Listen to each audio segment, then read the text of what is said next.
Hey, so it's a real beautiful day today. We had a bit of a tricky launch, but we got out no problems. And now we're in like the situation, we all have heard the saying, the calm before the storm, So right now it's just so nice on the reef, super nice on the reef.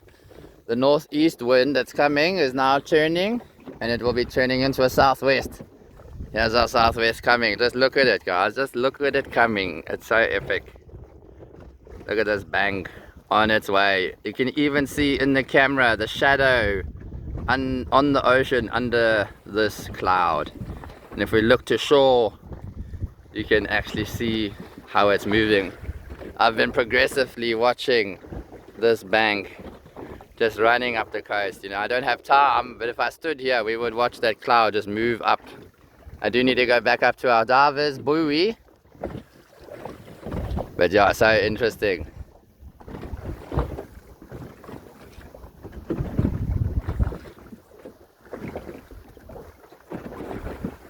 Okay guys, there's our west. Our west is starting right now. Look at the ocean. Look at how it's ripply. Look how ripply it is. It's literally fighting itself right now. 10 seconds ago, the wind was coming from there, and now it's coming from here. Full change. So you can see all the swells are pushing down south, all moving down south. And now after this wind starts, it's going to pretty much rotate and start moving north. There's that buoy. There we see it, or whatever it is. Straight back. There's something. They've got something floating in the ocean over there. They've got rebreather divers down here. We've got the wind that's just made a turn. And there's hammerheads everywhere. We've got some nice footage of the hammerheads, a few on the surface. But I think now with this weather change and the sun kind of going to be gone, we might not see as many. There's a beautiful woman over there.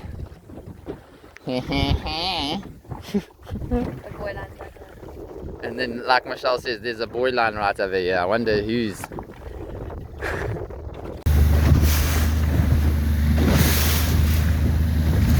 Right there.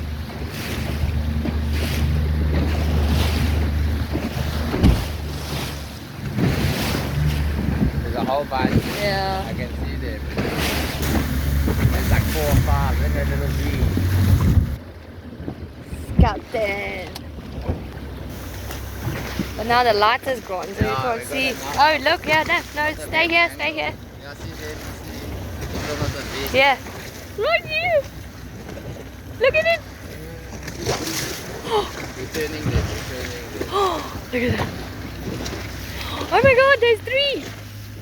4. Not so far. Yes, they're right here. Yeah, I see them, right? I see them. My eyes are attuned. They're going deeper. Yeah. We're following. That's so cool. Okay, but we have a boil on. Yeah, wait. Check. I'm joking. Alrighty. Today is Michelle's first dive ever, doing a dive without a buoy line. Michelle is breaking her Protea Banks virginity for a northern dive with no buoy line. I have tried to convince her to do it for quite a few years now, and today she's doing it. I'm going to do a brief explanation because it obviously sounds crazy.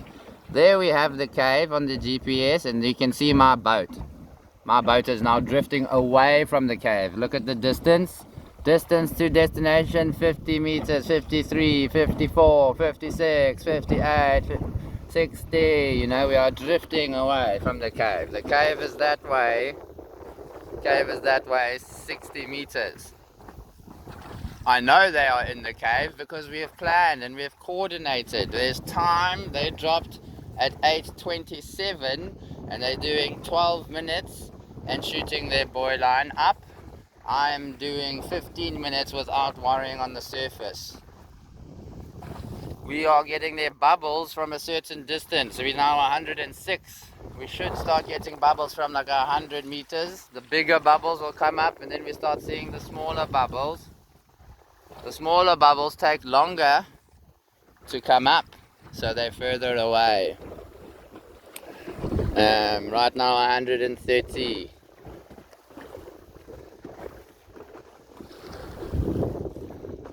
I was hoping we was going to drift straight into the bubbles, but we are not, from what I can see. No bubbles. No bubbles. There's bubbles there.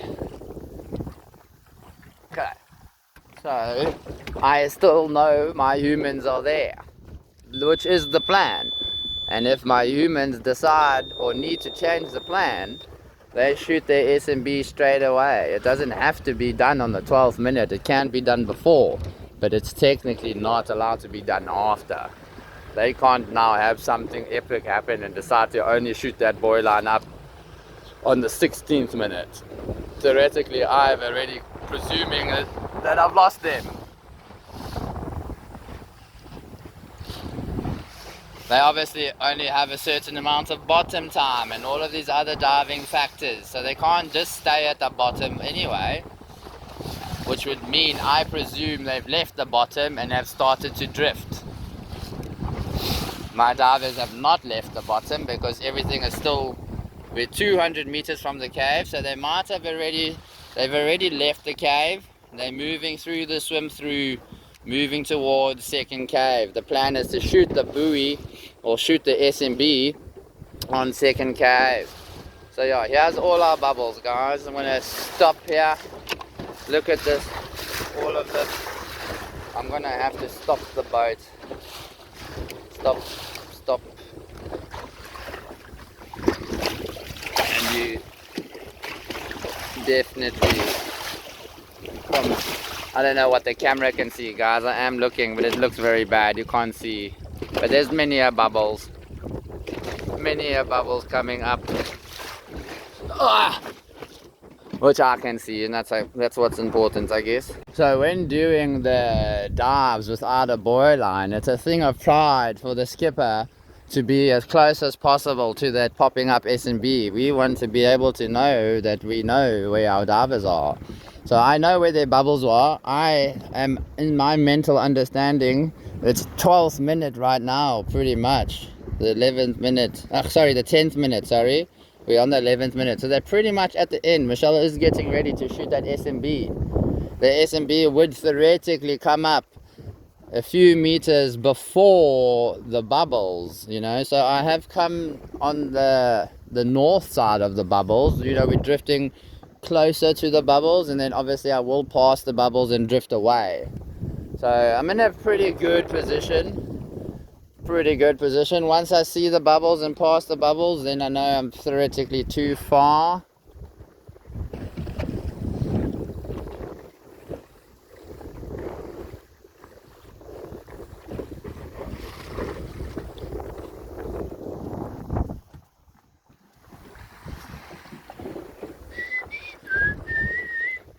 Will be nice if it pops up, you know. You in theory want it to be, it has to be within like 100 meter radius. I almost want to say 200, but that's fuck far.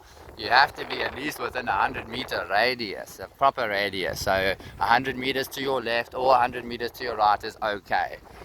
It would be ideal to have it within 50 meters, and then you are good. You're good if you're getting it, you know, under 50 meters. You are also an idiot if the SMB is coming up straight under the boat, you know. So being too close is too close. You don't want to be too close. You just want to be on the spot and have an understanding of where they actually are. So I'm going to move up again now. Okay, so I'm making a turn on 380, and then we're going to head back up to the cave. We are expecting and wanting to see S&B by now.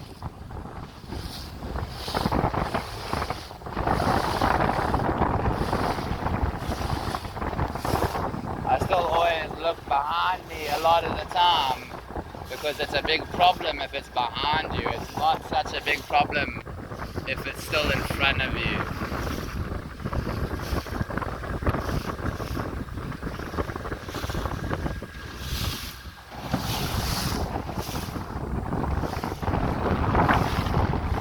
Okay, so they dropped on like 27. 37 was 10. We're now 42, so it's been 15 minutes. There's the buoy line. Boom. There's the buoy. Popped up. I would say pretty much 50 meters. I would have preferred to be closer, but we were pretty close, eh? So now I'm going to let them know I have found them. We're going to do a nice donut here.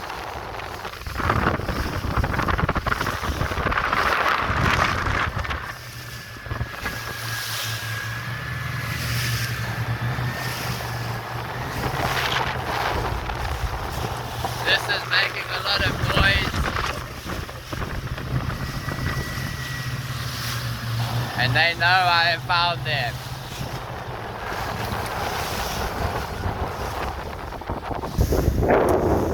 They don't have to worry now about, hey, did the skipper find us? Did the skipper see us?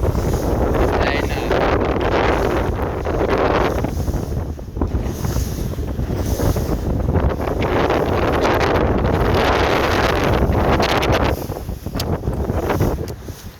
Alright, successfully done. Can be very dangerous if you don't take it serious, or if you don't have a very good team. Not to be funny, we are dealing with a couple here, Michelle and Carl Robertson, that has been diving on this reef for, we worked it out just the other day, we've now been on this reef for 11 years, guys, going on to our 12th year. We have done this types of dives for a very long time, and today is Michelle's first time actually doing this.